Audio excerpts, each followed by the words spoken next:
یہ جو آپ بات کر رہے ہیں نا کہ اکیڈیمیا اور میڈیا اس میں اپنا کردار ادا کرے، اور کسی بھی چینج کے لیے بہت ضروری ہوتا ہے کہ وہ ایک ڈیبیٹ کی فارم میں شروع ہو.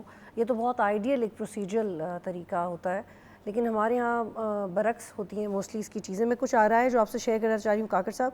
فار ایگزامپل سینیٹر مصطفیٰ نواز کھوکھر نے کہا ہے، اور آپ کو پتہ ہے کہ وہ بہت اوپنلی بات کرتے ہیں. انہوں نے کہا کہ سیاسی جماعتیں نئے صوبوں کا منشور پیش کر کے جمہوری مینڈیٹ حاصل کر کے اس کے بعد معنی خیز بحث شروع کی جا سکتی ہے.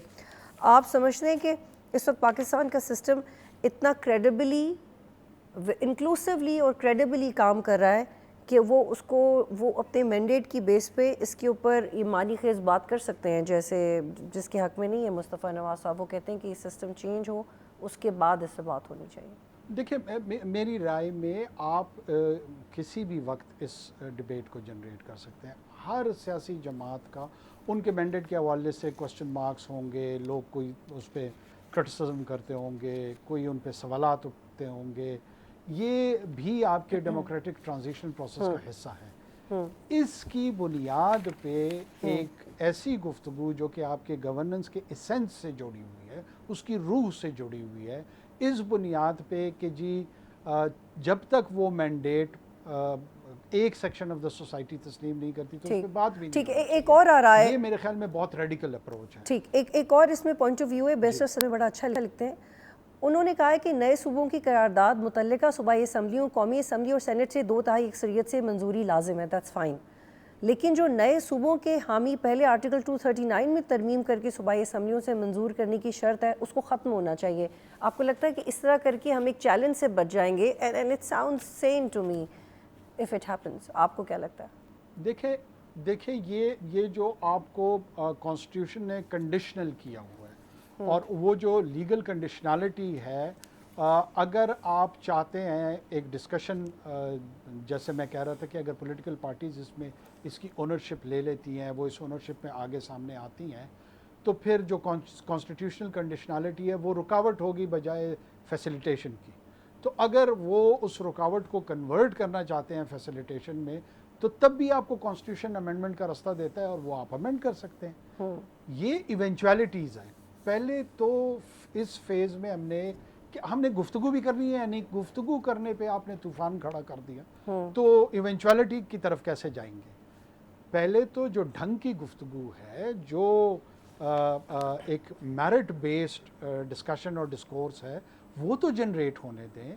کہ سوالات زیادہ اہم یہ ہیں کہ اگر ایڈمنسٹریٹو یونٹ بن جاتے ہیں، وہ گورننس میں بہتر ثابت ہوں گے، نہیں بہتر ثابت ہوں گے، ریونیو جنریشن کا کیا ہوگا، فسکل پالیسیز کیسے آئیں گی، فیڈریشن کا اور جو نئے یونٹس ہوں گے ان کے بیچ میں فائنینشیل کانٹریکٹ کیا ہوگا، کمیشن فائنانس کا کیسے ایوارڈ ہوگا، کیا یہ ٹیکس جو ہے وہ فیڈریشن کلیکٹ کرتے ہوئے پھر ڈسپرس کرے گی، یا یہ اسٹیٹس خود بھی ٹیکس کلیکشن کا رول پلے کریں گے اور پھر وہ کنٹریبیوٹ کریں گے، سینٹر کو نہیں کریں گے.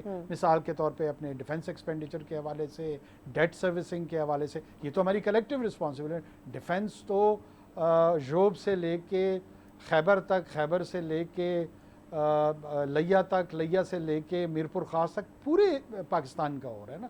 جو ڈیٹ ریٹائرمنٹ کی طرف ہم کوششیں کر رہے ہیں، وہ ڈیٹ بھی جو ہے نا کلیکٹیولی 250 ملین لوگوں نے اس سے بالکل. اور اس وقت جو ڈیٹ ہے کاکڑ صاحب، اس کا حصہ ہے. پاکستان میں جب آپ دیکھتے ہیں کہ زیادہ خطرناک کیا ہے، تو آپ کا انٹرنل ڈیٹ ہے. جو ایکسٹرنل ڈیٹ ہے وہ اتنا بڑا چیلنج نہیں ہے، لیکن چونکہ ہم اکانومی کو خبروں میں اتنا لاتے نہیں ہیں اور صرف بجٹ کے دنوں میں خبر بن جاتی ہے، تو جو آپ کے اندر کے مسائل ہیں وہ زیادہ ملک کے لیے بڑے ہیں. ابھی آپ یہ بات کر رہے ہیں جو آپ کے صوبے کیسے بیہیو کریں گے ٹیکس کلیکشن میں یا ڈیفنس میں یا اوور آل، وہ چیز جو فیڈرلی سوٹ کر رہی ہے. کاکڑ صاحب، اس میں ایک جب یہ رائے دی جاتی ہے کہ صوبائی اسمبلیوں سے منظوری کی شرط ختم کریں اگر آپ نے نئے ڈویژنز بنانے، تو کیا اس میں صوبائی اسمبلیاں ریزسٹ کر سکتی ہیں؟ کیونکہ وہ کر رہی ہیں، ان کے نمائندے ابھی بھی کر رہے ہیں، تو اس کو اسموتھلی کیسے کیا جا سکتا ہے؟ دیکھیں، صوبائی اسمبلیوں میں اس وقت ریپرزنٹیشن جو ہے وہ بڑی بڑی جماعتیں جو ہمارے ہاں ہیں، نون لیگ ہے، پیپلز پارٹی ہے، پی آئی ہے، جمعیت علماء اسلام ہے، یا ایک آدھ چھوٹی پارٹیوں کی بھی نمائندگی وہاں پر ہے، جیسے بلوچستان میں نیشنل پارٹی ہے،